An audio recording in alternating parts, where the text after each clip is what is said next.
Mr. Marston, I've been hearing about your plans. Have you, Miss McFarland? Yes, from Lee Johnson, to settle here and build a life for yourself. I'm afraid those aren't my plans. See, I already have a life. Well, I had one, and I'm trying to reclaim it. Or maybe what you could say is I had two, and I'm trying to end one of them so the other can survive. You do so love to talk in riddles, Mr. Marston. Do you do that, I wonder, as a substitute for having anything interesting to say? Probably, Miss McFarland.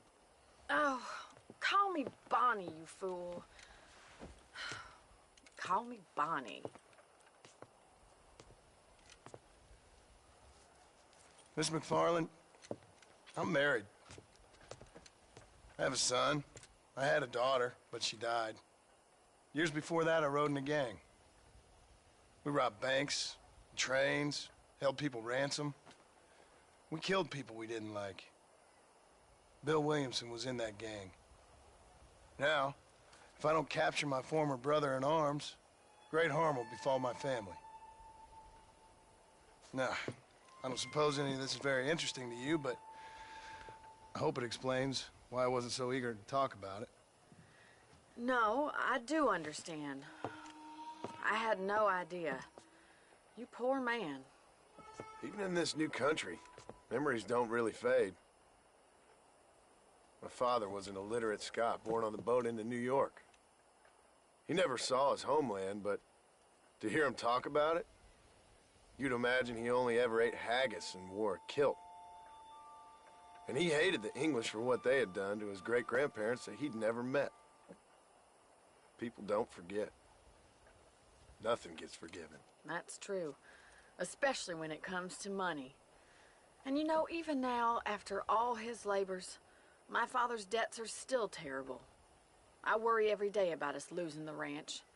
It would kill him. My father died when I was 8 years old.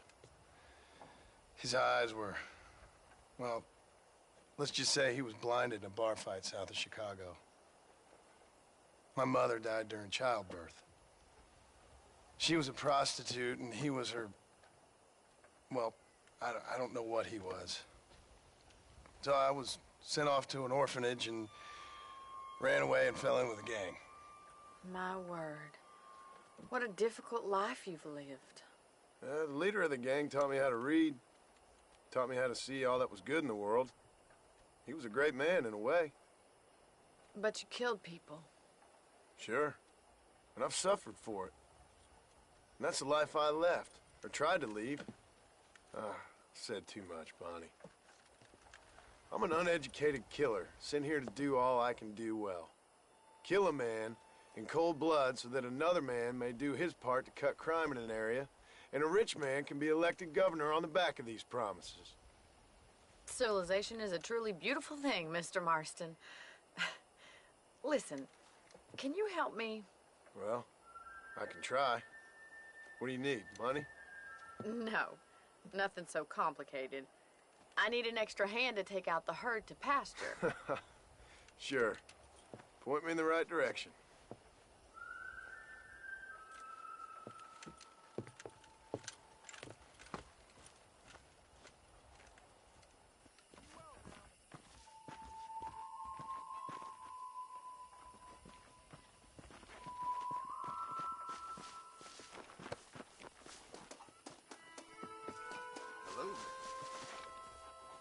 You're not gonna get much herding done without a horse.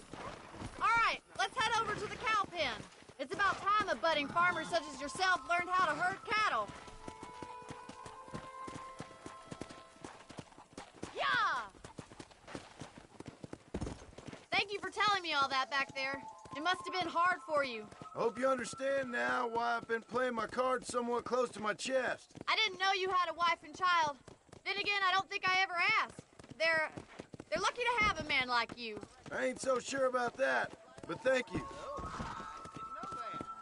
How are you, Mr. Easy. Farley? Giddy up! Clumsy me.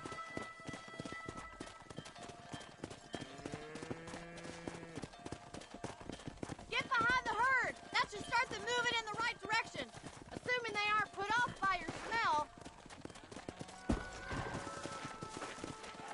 Yeah.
Yo!